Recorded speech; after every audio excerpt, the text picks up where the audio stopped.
Hoy vamos a hablar de cómo cumplir la protección de datos en residencias de mayores. Las residencias, al tratarse de entidades que manejan datos personales de alta sensibilidad, como pueden ser los datos de salud, pues tienen que tomarse muy en serio la normativa de protección de datos. Las personas mayores, además, son consideradas colectivo vulnerable, por lo que cualquier infracción relacionada con su información, la de un colectivo vulnerable, puede tener la calificación de grave o muy grave, y esto es directamente proporcional a las posibles sanciones que pueden venir por estas infracciones. Deben tener en cuenta que muchos residentes no tienen plena capacidad de obrar o tienen su capacidad modificada judicialmente. ¿Y esto qué supone? Pues que hay que tener muy en cuenta que la representación siempre debe acreditarse. Normalmente suele ser un familiar, pero pueden ser instituciones los que representen a estas personas. Por otro lado, hay ciertas medidas que deben implantar. Por ejemplo, las residencias deben designar un delegado de protección de datos. Y este delegado de protección de datos, además, lo deben notificar esta designación a la Agencia de Protección de Datos.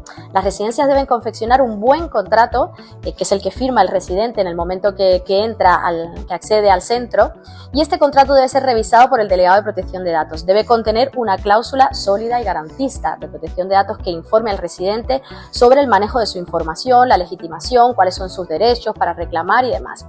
En determinados casos es necesario además solicitar el consentimiento del paciente cuando no existe otra base de legitimación posible, ¿vale? Y este consentimiento se debe redactar de una manera clara, transparente, y debemos pensar que estamos orientándolo a una persona vulnerable, con lo cual el lenguaje tiene que ser muy sencillo. Las residencias deben realizar un análisis de riesgo, y esto significa que deben tener en cuenta los tratamientos que realizan, analizar cuál es el riesgo de cada uno de ellos para poder luego determinar qué medidas son idóneas para proteger esa información.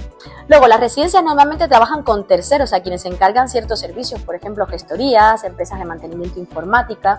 Estas empresas serían las llamadas encargadas de tratamiento, y con estas hay que firmar contratos de encargo del tratamiento de acuerdo con el artículo 28 del RGPD. Además, muy en cuenta también que las residencias también ceden o comunican datos a terceros para realizar determinados servicios a los residentes, que pueden ser encargados de tratamiento, como hemos dicho, o sesionarios.